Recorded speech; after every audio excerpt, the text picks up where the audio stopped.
I'm super excited because we have joining us today a Serenity coach. This is an expert in Serenity that's going to help women empower themselves to get from here through those hurdles. And I am super excited to have her here join me today. Denise Belisle. So Denise, welcome to our show today. How are you?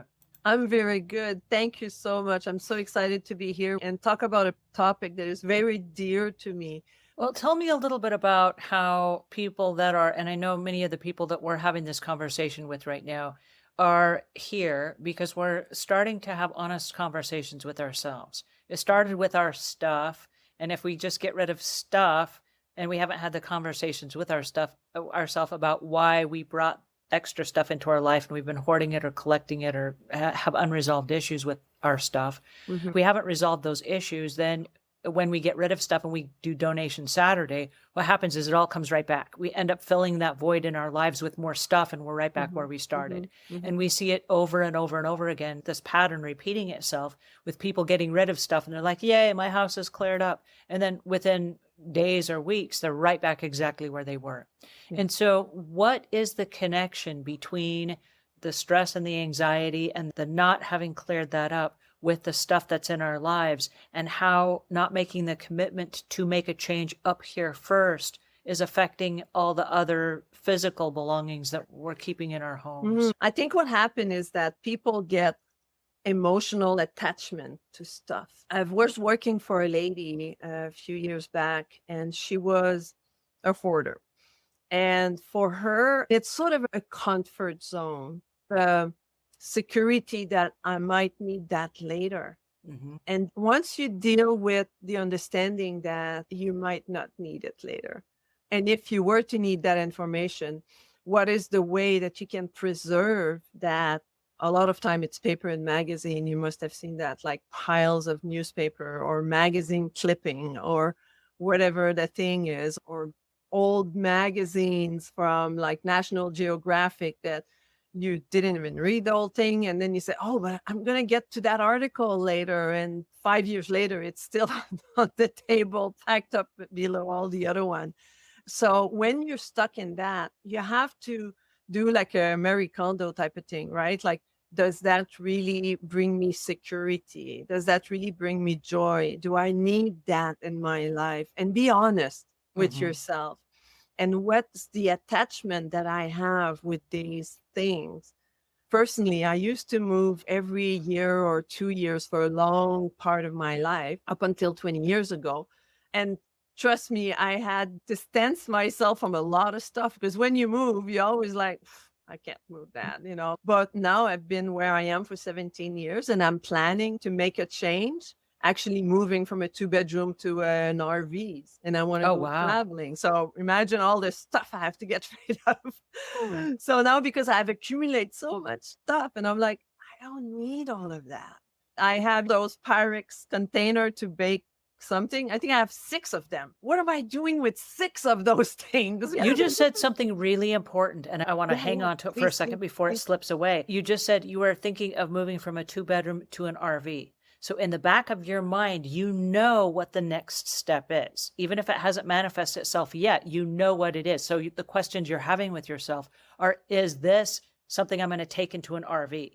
And I'm playing the same game right now on my end. We've talked about downsizing from a 6,000 square foot house to something half that size. This is just me and my husband. Now we're empty nested. I'm now thinking about downsizing. And so we found a place we like. Now it's in a new development and they haven't broken ground on it. And we have not bought the house or anything. But we went through a model home and we said, if this was our house, what would we get rid of right now that we would not bring with us? And I started saying, well, that's an interesting game to play, because I don't think I would take this whole living room set of furniture because it's not going to fit in that house. And then I said, and like you said about the Pyrex pans, I was cooking something the other day and I said, this is a really nice cooking set. And if I moved into a house like that, I would take this. I want this. And like this morning when I made my smoothies, I said, would I take this Vitamix blender? I've used it every day for like 10 years. And I use it for like two meals a day. I was like, yes, I know, me too. would go.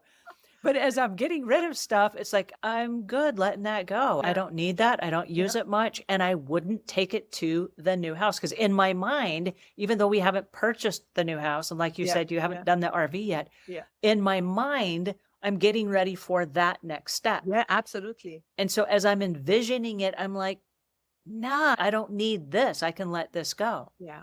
And I think visualization, it goes again back to step one, decide what you want. And that's for you, you're going to downsize. For me, I'm definitely downsizing to an RV and a few box container in the RVs, right? Carrying a bit of winter clothes. I never want to see snow again, but I might. So I need a bit of winter clothes and stuff. But once you make that decision, I see myself almost like at least 3, 4, 5 times a week, visualizing myself. How would I live when I'm in that RVs? What would be my lifestyle? What would I bring? Definitely the Vitamix. Where would I bring with me? And I'll have a water filter integrated into the RVs, because wherever you find yourself, you have to have good water to drink. And I drink lots of water. And I don't want a real toilet. I want a compostable toilet because it used too much water to flush. Right? Like all these things, I'm seeing it. I know how that's going to look like. I know where the bed's going to be. I know what I'm going to put my storage. I know what I'm going to bring and where do I put my books? Where do I put my computer? I'm going to have a satellite. Like I see all of that. But it's the same thing for everything. For us, it's downsizing. But if you're unhappy with your relationship and you know that you made changes about the people you're dating, see yourself, live it, experience it, visualize it, but viscerally, right? With your heart and your soul, and say, this is going to feel like that. And that's what I want to create in my life. Because visualizing is one thing. You visualize and you do a mind map and you put that on the board, a vision map, and then you look at the image, it's pretty. But if you don't see yourself in there, if you don't put your pictures in your vision board, it's not going to work. You have to put yourself, who am I going to be once I'm there? What kind of lifestyle am I going to have? What are the steps I'm going to take to get there? And who's that Denise that's going to live in that RV? I see myself in that RV, right? So I'm no doubt that it's going to happen. I have no doubt it's in a year, that my deadline is in a year. But I have no doubt it's going to happen, right? I have to sell my condo. I have to get rid of all my belonging. I have to do a lot of stuff in the next year. But I know it's going to happen. This was amazing. Thank you so much, Denise, for joining us today. And thanks, everybody. And I just really appreciate the support that you have provided us. Until then, please live a life of peace and serenity. Thank you.